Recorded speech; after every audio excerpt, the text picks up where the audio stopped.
যদি আমি দেখি যে কেন আমরা আইআইটিকে নিয়ে এত ফোকাস করছি, এটা বিকজ আমাদের যদি দেখি দেশের মধ্যে সবথেকে যে টাফেস্ট এক্সাম সেটা হচ্ছে জেই, মানে যেই এন্ট্রান্স দিয়ে আমরা যে যখন আইআইটিতে যাচ্ছি। হ্যাঁ, শুধু ভারতে বলাই ভুল হবে, এটা পুরো বলতে গেলে পুরো বিশ্বের মধ্যে one of the toughest exam. তো যথারীতি এখান থেকে বুঝে যাচ্ছি আমরা যারা 12th পাস করছে, তারপর যারা খুব ক্রিম টাইপের স্টুডেন্টস বা মানে ব্রিলিয়ান্ট মাইন্ডস যারা, তারা এইখান থেকে যেই ক্র্যাক করার পর আইআইটিতে যাচ্ছে। তো আমি ধরে নিলাম তার মানে এইগুলো হচ্ছে আমাদের সেই মাইন্ডসগুলো যেগুলো হচ্ছে একটা কোনো একটা কান্ট্রিকে রিপ্রেজেন্ট করতে পারে, এই টাইপের যারা মাইন্ড। তো ব্যাপারটা এখন কোথায় দাঁড়াচ্ছে যে তারা এত পড়াশোনা করছে, এত পড়াশোনা করার পর যখন তারা ডিগ্রি পেয়ে যাচ্ছে, তারপর বেশিরভাগ ক্ষেত্রে মানে স্ট্যাটিস্টিক্স যেটা বলছে যে সব অ্যাব্রোড চলে যাচ্ছে। তো এটা মানে আসল কারণটা কি, আমি এটা খুব জানার ইচ্ছে। কারণটা কি, মানে ফাইন্যান্সিয়াল রিওয়ার্ডস অনেক বেশি, নাকি খুব ভালো একটা ক্যারিয়ার অপরচুনিটিস, নাকি এর পেছনে আরও কিছু সত্য কিছু, মানে আরও কিছু সিক্রেট আছে যেগুলো এর কারণ হতে পারে? মানে যদি বেশিরভাগ দেখি স্ট্যাটিস্টিক্স সবই অ্যাব্রোড চলে যাচ্ছে। তো এটার কারণটা কি? মানে যখনই আমি তাদেরকে জিজ্ঞেস করছি বা আলোচনার মধ্যে যাচ্ছি যে now it is high time to serve India, your own country, তো তখন যে আনসারগুলো উঠে আসছে সেখান থেকে আমি পরিষ্কার এখন ক্লিয়ার, সেটা হচ্ছে কি, তুমি যদি আইআইটি থেকে পড়াশোনা করো, মানে সোকল্ড আমরা যেই টপ 10 আইআইটির কথা বলছি, সেখান থেকে তুমি যদি পড়াশোনা করো, then you should not aim at government job. আর তুমি যদি ভাবো যে আমি গভর্নমেন্ট জব করব, then you should not come in to all this IITs. This is very clear. কারণটা তুমি যদি বুঝতে চাও, মানে আমি যদি তোমাকে কনভিন্স করতে চাই কেন, বা মোটিভেট করতে চাই এই আজকে যে টপিকটাকে, সেটা ব্যাপারটা কি হয় না, ব্যাপারটা হচ্ছে যে যখন তাদের সঙ্গে কথা বলছি আমি, তাদের কাছে যে রিপ্লাইটা আসছে, তিনটে ফ্যাক্টর মেনলি কাজ করে, খুব তিনটে ফ্যাক্টর তাদের মাইন্ডের মধ্যে। আর প্রথমতই তুমি যখন দেখবে কোনো স্টুডেন্ট যখন যেই ক্র্যাক করলো, সবার আগে তার ফ্যামিলির একটা বিশাল বড় একটা এক্সপেকটেশন তৈরি হয়। আর যথারীতি একটা মাথার মধ্যে চলে আসে যে সোশ্যাল রিকগনিশন একটা বিশাল পরিমাণ হয়। It is very true. আর কি, মানে যেই ক্র্যাক করা মানেই তার মাথার মধ্যে চলে আসে মিনিমাম মান্থলি, হ্যাঁ, মানে ধরে নাও 3-4 লাখ বা তার থেকেও বেশি ইনকাম মান্থলি। এটা এর থেকে অনেক বেশি বেশি হয়। তো এটা একটা এক্সপেকটেশন লেভেলই তৈরি হচ্ছে প্রথম থেকেই। তো তখন এই ছাত্রগুলো যখন তোমার যেই ক্র্যাক করার পর যখন তারপরে আইআইটিতে ঢুকে গেল, তো তখন থেকে যখন দেখছি আমি যে এই স্টুডেন্টসগুলো যখন কাজের ক্ষেত্রে একটা সিলেকশন বা অপশন পাচ্ছে ক্যারিয়ারে, যে আমি এবার কি করব, ইদার আমাকে গভর্নমেন্ট জবে ট্রাই করতে পারি, নাকি আমি এই অ্যাব্রড টাইপের জবগুলোকে ট্রাই করা উচিত। তো তারা স্বভাবতই এই অ্যাব্রড জিনিসটাকে বেশি প্রেফার করছে। এটা আমি বলছি না, এটা তুমি স্ট্যাটিস্টিক্স দেখতে পারো। আর আমি তো তাদের কাছ থেকে যখন ডিসকাস করছি তখনও বুঝতে পারছি। তো তিনটে জিনিস এই এক্সপেকটেশন লেভেল যে এদের মাথায় তৈরি হচ্ছে প্রথম থেকে, বিশেষ করে এখন তো আরও বেশি এক্সপেকটেশন লেভেল, আর সেইখান থেকে অনেক ফ্রাস্ট্রেশন আসছে, ডিপ্রেশন আসছে, সেটা আলাদা ম্যাটার।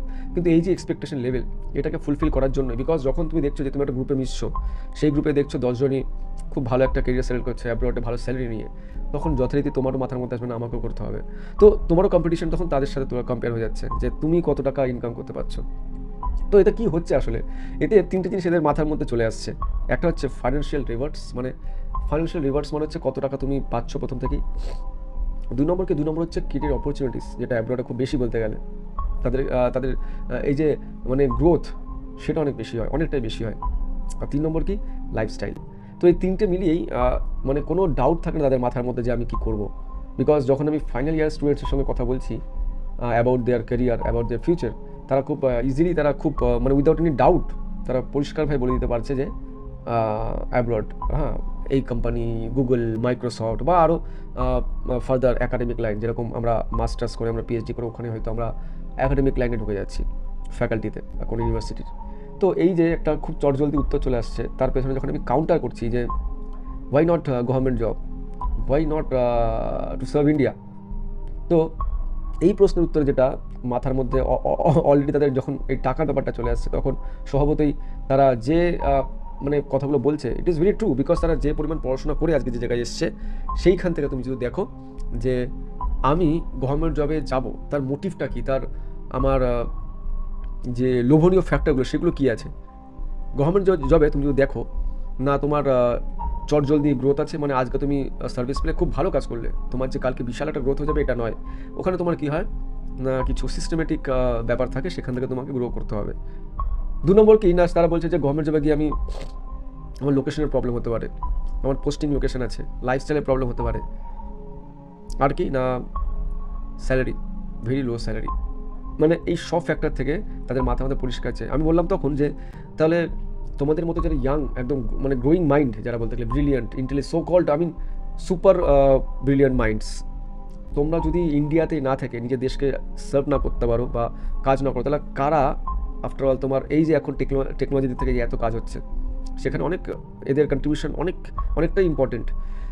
তো সেই জায়গা থেকে ভারত অনেকটা ল্যাক করছে, বা তুমি এতদিন যে রিসোর্সেসগুলি ইউজ করলে ভারত থেকে, সেই রিসোর্সগুলোকে তুমি মানে ইউজ করার পর তুমি যখন অন্য জায়গায় গিয়ে সার্ভ করছো, তো ইজ দ্যাট জাস্টিফাইড? তো দে ডোন্ট কেয়ার অ্যাকচুয়ালি। আমি এদেরকে মানে এটা বলে তাদেরকে দোষ দিচ্ছি না, এখানে দুই পক্ষই মানে কিছু ড্রব্যাক আছে। যেমন ধরো এটা এটা এটা ভেরি ট্রু, এটা খুব সত্যিতে মানে এতটা ভালো করে পড়াশোনা করার পর যখন আমার একটা মাথার মধ্যে এক্সপেকটেশন থাকে যে আমি কিছু ভালো কাজ করতে চাই, এবার যখন ভালো কাজ করতে যাচ্ছি তখন গিয়ে দেখবো হয়তো সেই ইনফ্রাস্ট্রাকচারটা নেই আমার কাছে, সেই প্ল্যাটফর্মটা নেই আমার কাছে। বাট এটা নয় একটা কথা হলো, but at the same time এটাও তো সত্যি যে someone has to start the or has to build the platform, যেখানে এসে পরের জেনারেশন এসে আবার কাজ করতে পারবে।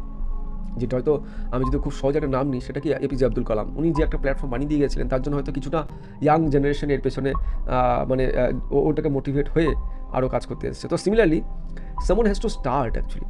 হ্যাঁ, শুধু আমরা যদি এক্সকিউজ দিয়েই দিই যে প্ল্যাটফর্ম নেই, ইনফ্রাস্ট্রাকচার নেই, এটা নেই, ওটা নেই, দ্যাট ইজ গুড, বাট কাউকে তো করতেও হবে এটা, তাই না? তো এখানে এই যে একটা আর্গুমেন্ট, এটা নেভার এন্ডিং একটা আর্গুমেন্ট, বিকজ দুই পক্ষের নিজস্ব লজিক আছে। হ্যাঁ, বিকজ ভারত এখন যেই জায়গা থেকে উঠে এসছে, মানে সবাই একদম বলতে গেলে যথারীতি যদি খুব একটুখানি খারাপ ভাষায় বলতো, সেটা হচ্ছে সবাই বিভিন্ন কান্ট্রির থেকে বিভিন্ন সময় বিভিন্ন মানুষরা এসে ভারতকে পুরো রেপ করেছে, মানে এতটাই লুটে নিয়ে গেছে সব দিক থেকে, পুরো একদম শেষ করে দিয়েছে। সেই জায়গা থেকে আজকে আমাদের দেশ অনেকটাই এগিয়ে এসছে। এবার এরকম একটা ফাইন্যান্সিয়ালি উইক একটা নেশন, হ্যাঁ, ওই জায়গার থেকে তুমি যখন এক্সপেক্ট করছো যে আমার প্ল্যাটফর্ম সব কিছু রেডি হতে হবে, আমি তাহলে ভালো করে কাজ করতে পারবো, সেটাও ঠিক, but at the same time এটা আমাকে বুঝতে হবে, তাই না? আজকে যদি আমার ফ্যামিলির কিছু ড্রব্যাক থাকে, তার মানে এই নয় যে আমি আজকে আমার ফ্যামিলিকে ছেড়ে চলে যাবো। তো এইসব ব্যাপারগুলো ইম্পর্টেন্ট, খুব ইম্পর্টেন্ট, বিকজ এটার ইম্প্যাক্টগুলো হচ্ছে অনেকটাই স্ট্রং, ঠিক আছে? বিকজ একটা দেশ বলতে গেলে ডিপ্রাইভড হচ্ছে, একটা ফ্যামিলি বলতে গেলে ডিপ্রাইভড হচ্ছে। হ্যাঁ, মানে তুমি যদি রিসেন্টলি কয়েকটা ইন্টারভিউ দেখো, বিশেষ করে আমাদের যারা R&D যে সেক্টরগুলো আছে ভারতে, যেমন ইসরো, বার্ক, DRDO, এরকম যত R&D সেক্টর আছে, সেখানে খুব ভালো কাজ হচ্ছে, এখন ভালো ভালো প্রজেক্ট আসছে, বাট তারা সবসময় সেখানকার চেয়ারম্যানরা বা বড় বড় যা অথরিটি আছে, তারা সবসময় রিকোয়েস্ট করছে যে আমরা মানে এরকম ইনভাইট করি, but we are getting negative response always. হ্যাঁ, তো এর জন্যই অনেক তারা এটাও রিকোয়েস্ট করছে যে if you want to serve India, that should be out of passion.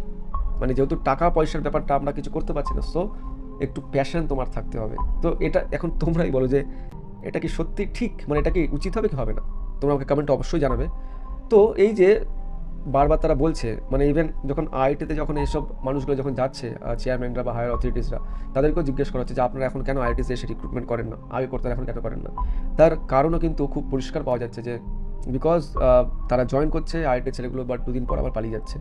তো এই যে ওভার দ্য পিরিয়ড চলছে অনেক বছর ধরে, এখানে আর্গুমেন্ট যেটাই হোক না, বাট এটার লাভ বা লোকসান যদি আমি দেখি, সেটা কিন্তু আমাদের ভারতেরই হচ্ছে, তাই না?